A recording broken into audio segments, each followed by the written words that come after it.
오늘 우리가 함께 볼 말씀은 변화산 사건에 대한 것입니다. 예수님과 이 세 제자가 함께 산을 오른 곳에서 출발을 합니다.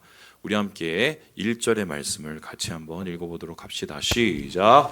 엿새 후에 예수께서 베드로와 야고보와 그 형제 요한을 데리시고 따로 높은 산에 올라가셨더니 도대체 이 산은 어떤 산일까? 그리고 예수님께서는 왜 저 세 명만 데리고 가셨을까? 여기서 좀 단서가 되는 것은요, 엿새 후회입니다. 그러면 어디에서 엿새 후회인가? 이 가이사랴 빌립보라는 지역에서 예수님께서 휴양지에 가셔서 제자들을 데리고 물어보잖아요. 야, 사람들이 나보고 누구라고 그러니? 그랬더니 뭐 엘리야라고 그러고 뭐 어떤 사람은 선지자라고 그러고 선생이라고 그럽니다. 그랬더니 예수님이 그래 좋아.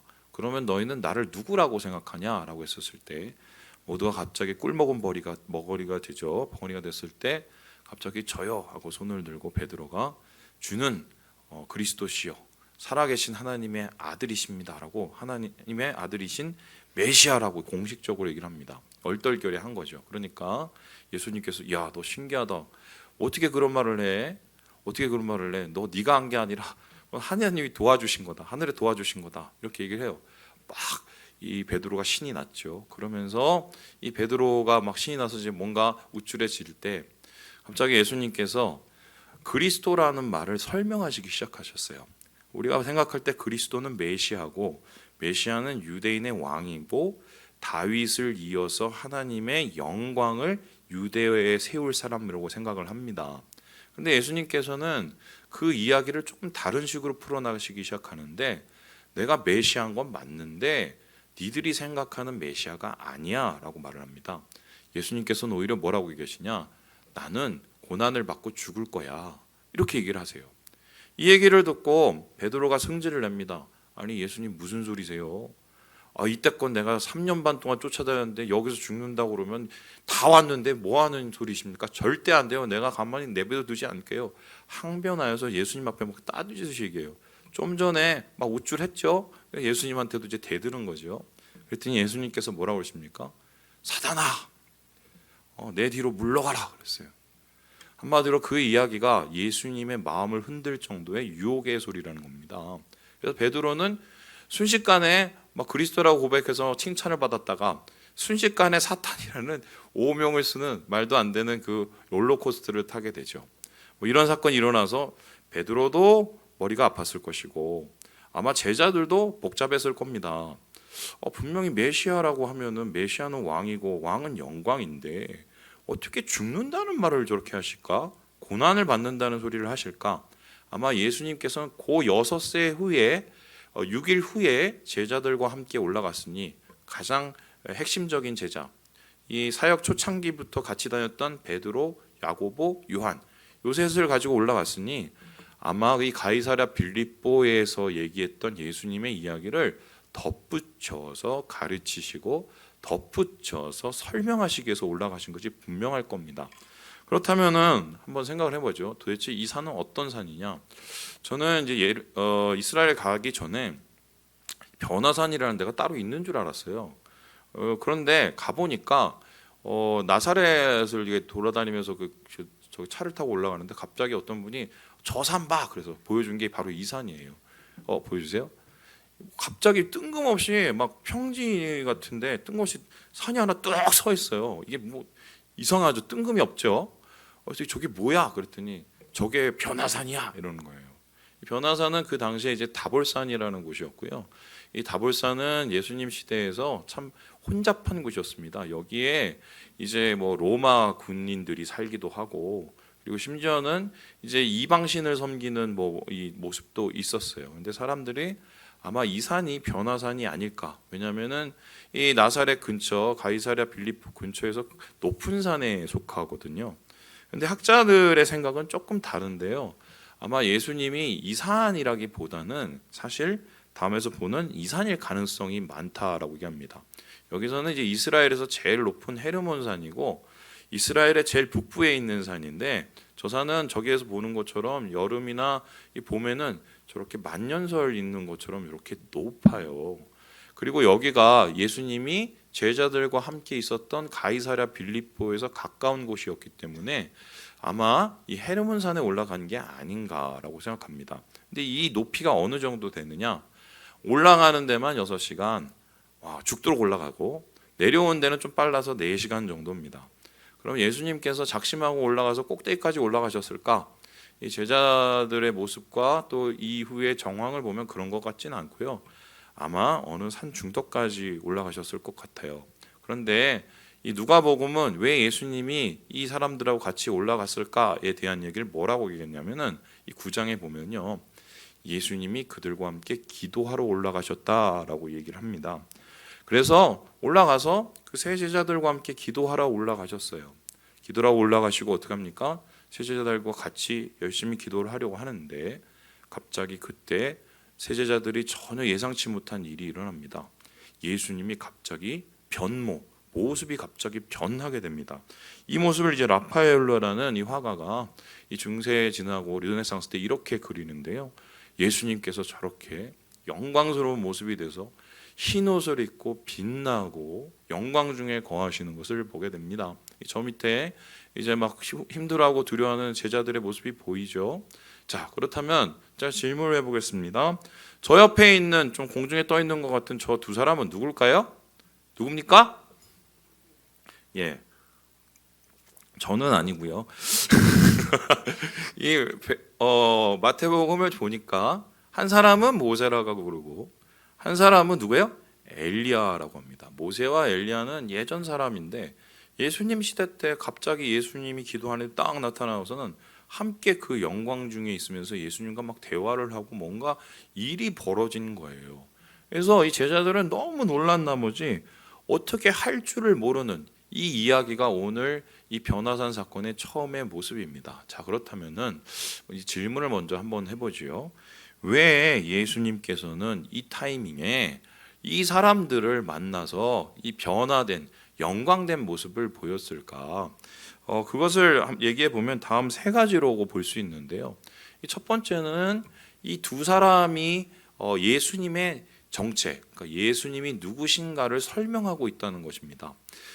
구약, 그래서 예수님이 오기 전까지의 성경을 가르쳐서 뭐라고 그러냐면 유대인들은요, 율법과 선지자의 글이라고 이야기를 합니다. 율법은 누가 썼습니까? 모세가 하나님의 명령을 받아서 썼어요. 그것을 가지고 우리는 모세오경, 창세기부터 신명기까지 모세오경이라고 합니다. 그 후로 이스라엘의 역사가 이어지면서 그 이스라엘의 역사 속에서 방탕하고 죄악을 지을 때마다 하나님께서 자신의 입을 보내셨어요. 그 사람이 누구냐면 선지자인데, 그래서 그 선지자들이 백성들을 향해서 니네 이렇게 살면 안 돼, 이렇게 살면 다 망해, 그 얘기가 계속 나오는 게 우리가 알고 있는 이사야부터 나오는 말라기까지의 선지서입니다. 그런데 이 모세오경의 율법을 쓴 제정자는 누구냐면 대표하는 사람은요, 바로 모세고요. 그리고 이 선지자들의 대표적인 인물은 누구냐면 엘리야입니다. 그렇다면 예수님께서 엘리야와 모세를 만났다는 건 뭐냐면 구약에서 그 당시에 가장 영향력 있는 인물을 만나고 그들과 함께 얘기함으로 예수님이 과연 누구신가를 이야기하고 있는 것이죠. 최소한 예수님은 구약으로부터 내려오는 율법과 선지자의 그 계통과 전통을 이어받아서 지금 오신 분이고, 왕이요, 선지자요, 그리고 뭡니까? 제사장으로 오신 예수님을 가리켜서 우리는 이 3가지가 통하는 것을 그리스도, 메시아라고 합니다. 그래서 이 모세와 엘리야를 만났다는 것은 첫 번째로 예수님은 메시아구나. 앞서서 베드로가 얘기했던 것처럼 주님은 살아계신 하나님의 아들이시고 그리스도라는 것을 정확하게 다시 확인시켜 주신 거예요. 뿐만 아니라 이 두 사람을 만난 이유는 그러한 예수님, 그리스도인 예수님께서 앞으로 어떤 사역을 할지를 보여주시는 겁니다. 모세는 어떤 일을 했습니까? 하나님의 약속을 그들에게 심겨줬을 뿐만 아니라 이스라엘 백성이 애굽에서 고생하는 것을 빼다가 어떻게 해요? 구원했어요. 그러니까 예수님은 앞으로 이 남아있는 그 시간 속에서 이스라엘과 온 인류를 죄로부터 구원하시기 위해서 사역하실 것이라는 그 사역의 방향을 보여주셨고, 뿐만 아니라 엘리야는 어떤 사람이었나요? 죄 중에 빠져 있는 사람들, 한마디로 바알 섬기고 아세라 섬기고 엄청나게 하나님을 분노케 하는 사람들을 다시 하나님께로 돌이키게 하는 회개의 심령을 준 사람들이었어요.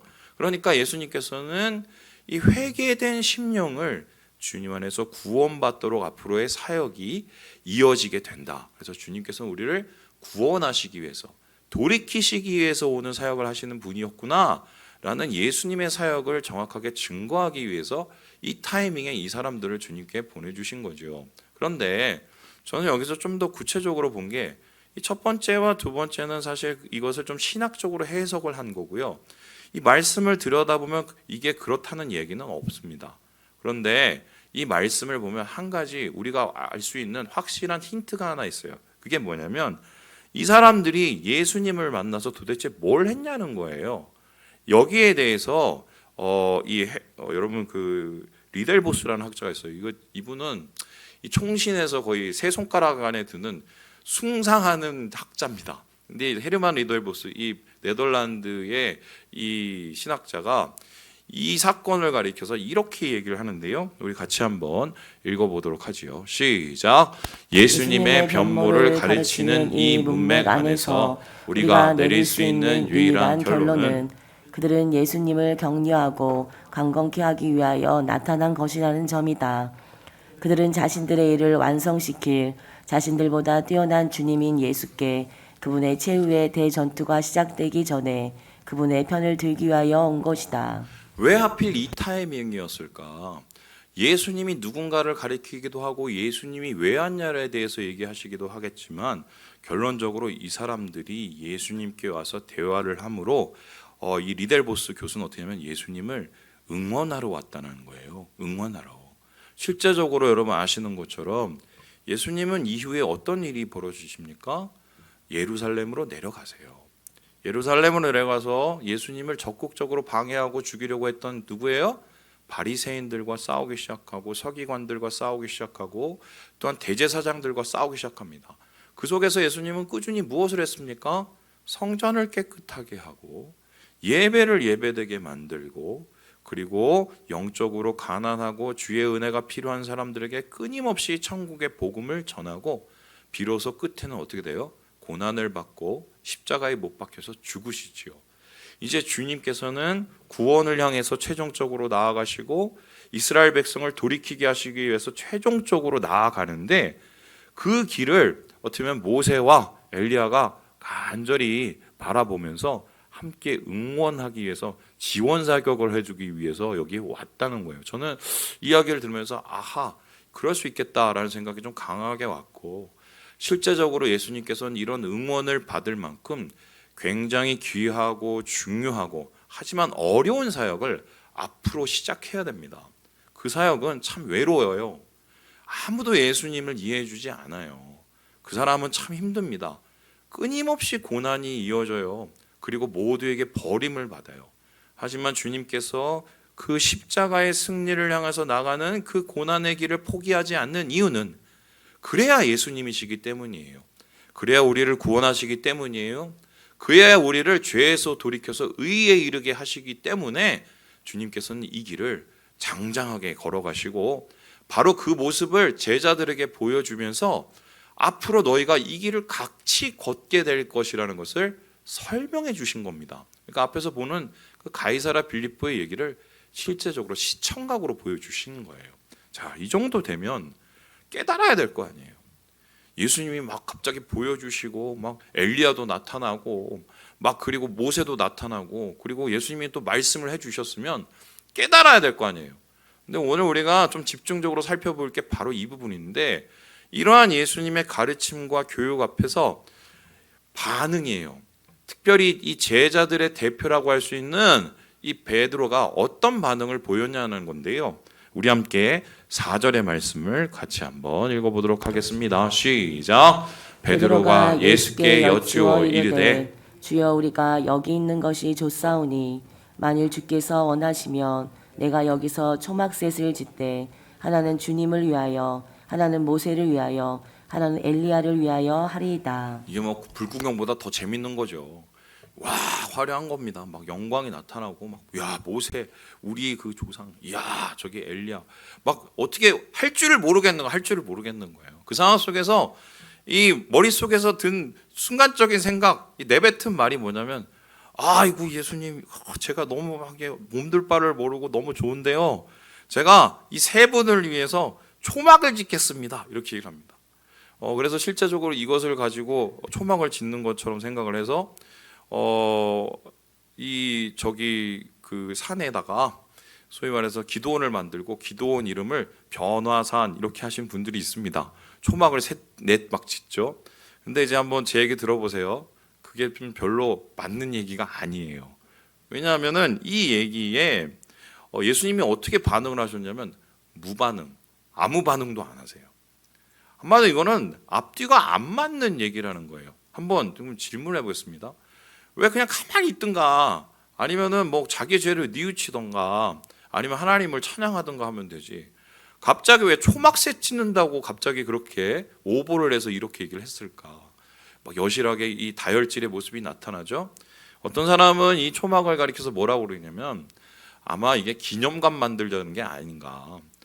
구약을 대표하는 두 분, 그리고 이제 앞으로 새 시대를 열 우리 예수님, 야, 이번 동급이야 이러면서 아마 기념관을 해서, 그 당시 뭐 유대인들은 그런 거 좋아하니까요, 그렇게 그분들을 숭상하기 위해서 뭐 그렇게 한 거 아니냐, 이렇게 얘기하시는 분이 있습니다. 그런데 학자들 중에 지배적인 의견은 뭐냐면 아마 이것은 진짜 말 그대로 거처, 임시 거처를 만들어주기 위함이라는 거예요.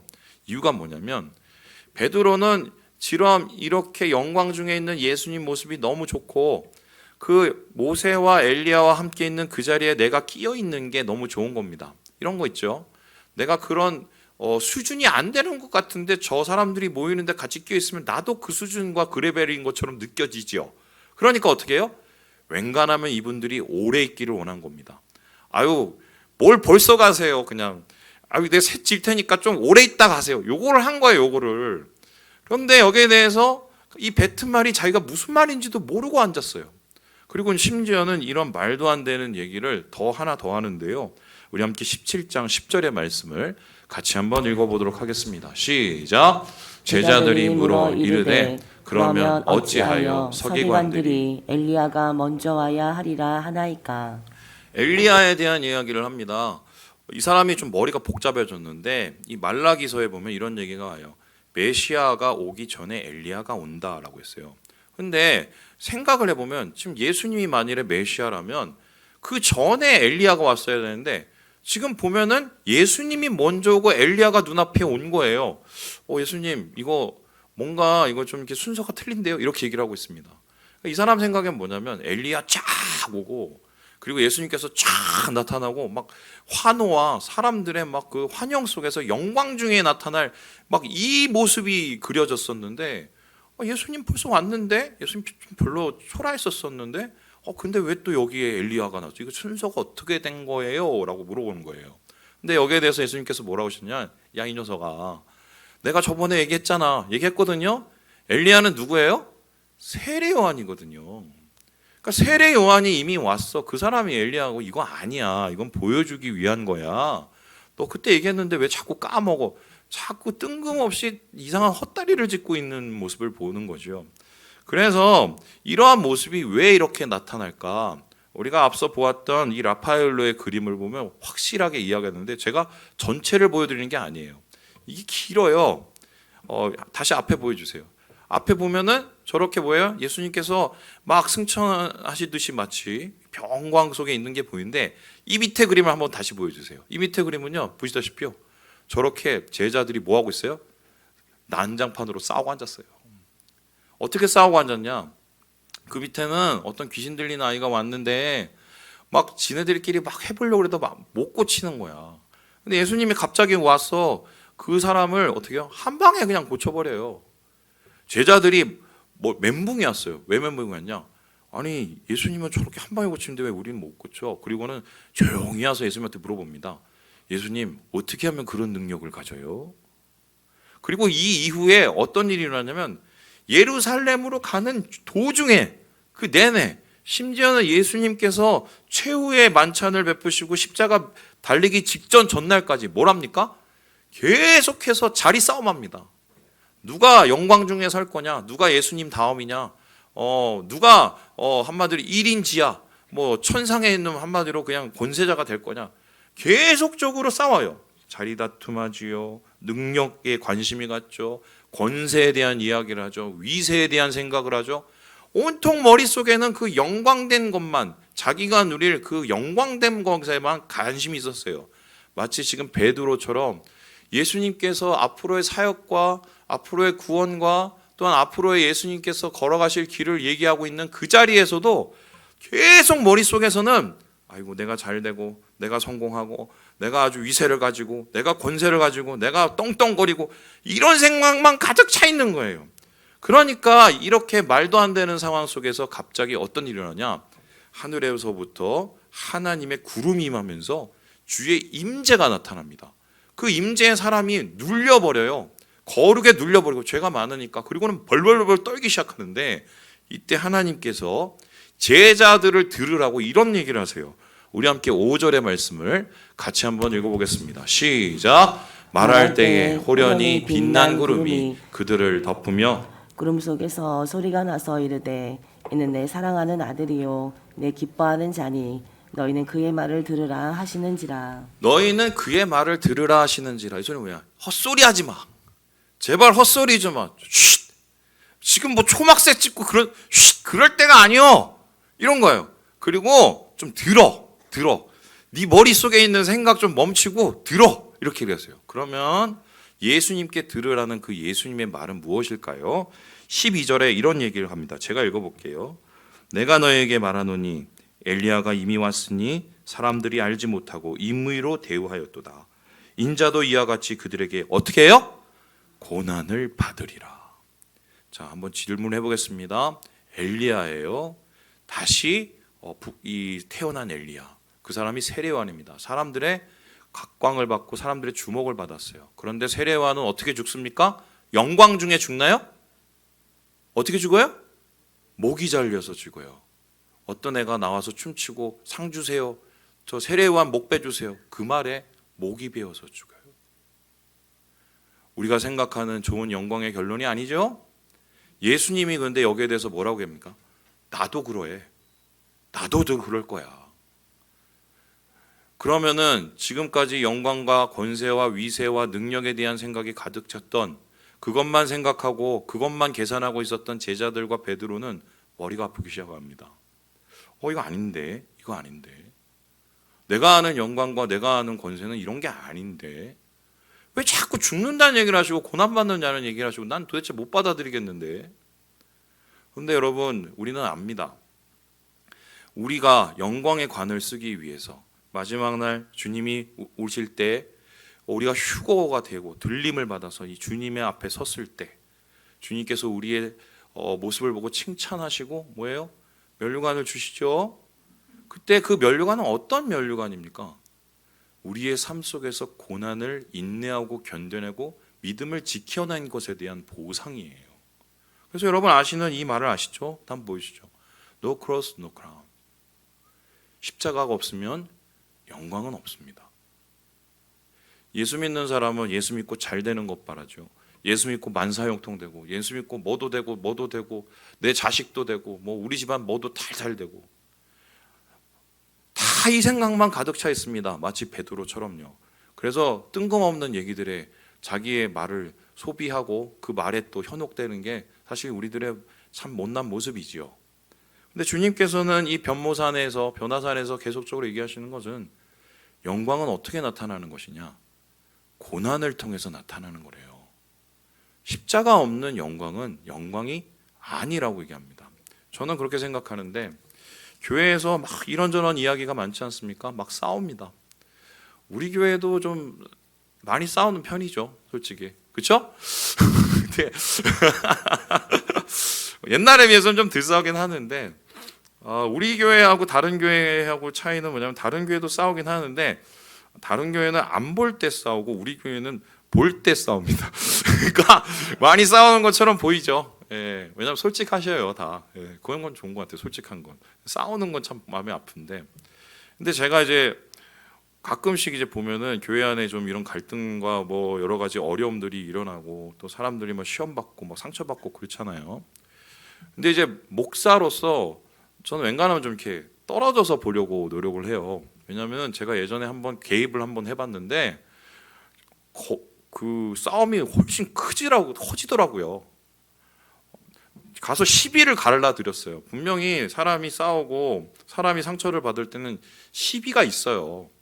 물론 100% 잘못한 사람, 100% 잘한 사람은 없어요. 근데 어떤 사람은 한 70% 잘했고 30% 못했고, 어떤 사람은 30% 잘하고 70% 못한 그런 시비는 제가 좀 딱딱 부러져서 얼마든지 해드릴 수 있어요. 그래서 예전에 한번 그래 봤거든요. 더 싸워요.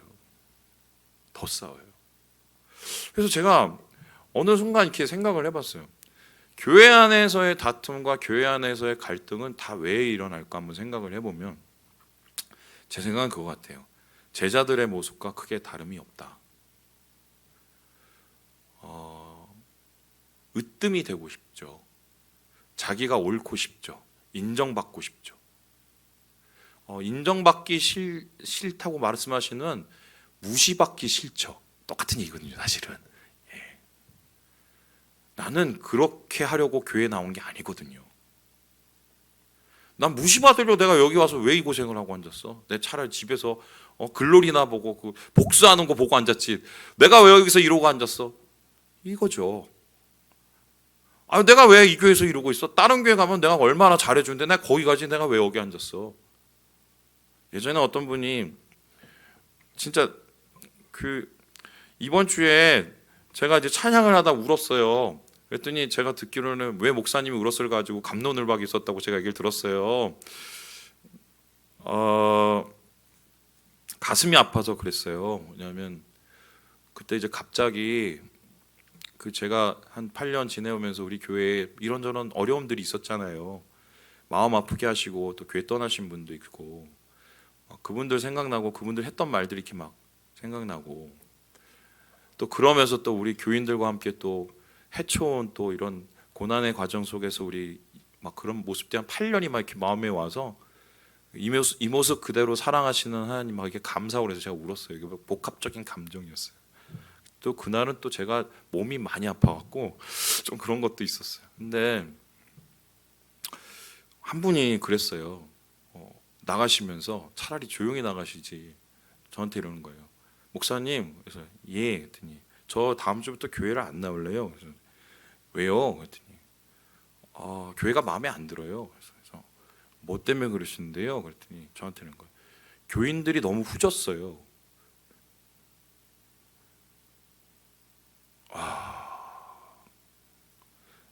그 말이 잊혀지지가 않아요. 솔직히 그러고 나서 집에 가서 제가 뭐라고 하냐면 니는 얼마나 잘났니?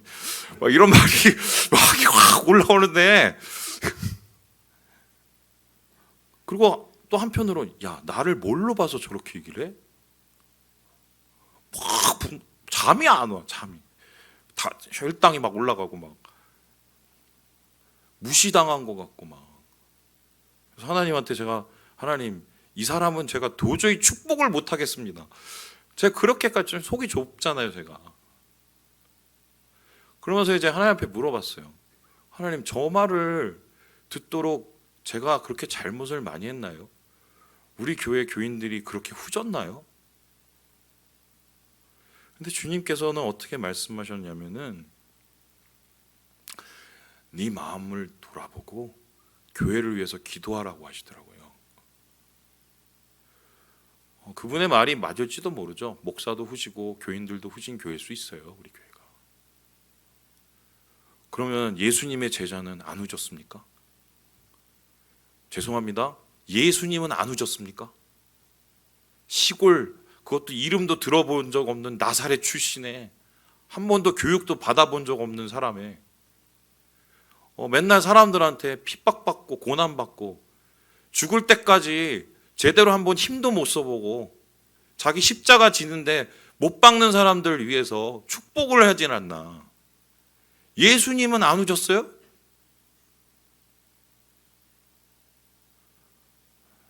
주님께서 그 모든 걸 감내하시고 제자들과 함께 그 길을 걸어가셨던 이유는 하나님께서 주시는 영광은 십자가의 고난을 통해서 완성되기 때문이에요. 그 고난 속에서 우리의 약함을 인정하고 예수님이 그 약함을 이겨내시고 우리를 위해서 얼마나 사랑으로 그 길을 걸으셨는지를 그걸 깨닫는 사람이 그 구원과 영광의 주인이 되는 거거든요. 여러분, 똑같은 일들이 고린도 교회라는 그 엉망진창의 교회가 있었어요.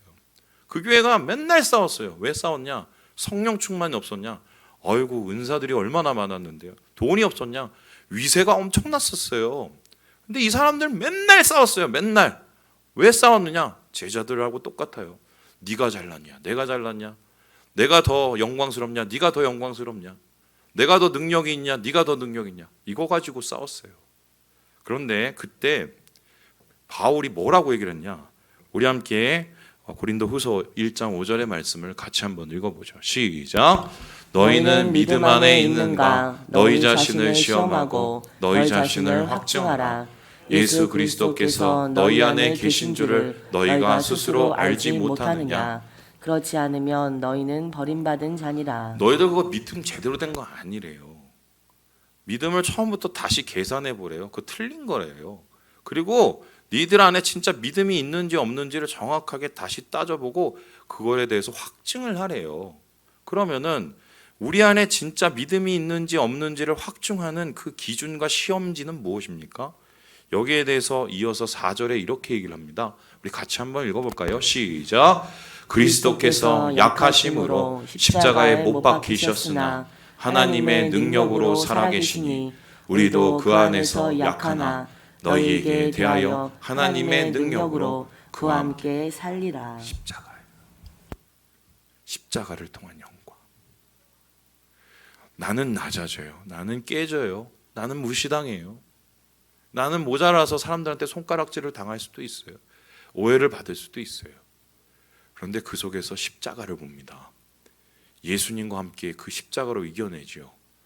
그 십자가로 이겨내는 것으로 나는 죽고 예수가 살고 나의 약함을 통해서 예수의 강함이 드러나는 그것을 경험하고 그것이 있는 사람이 그게 믿음이 있는 사람이래요.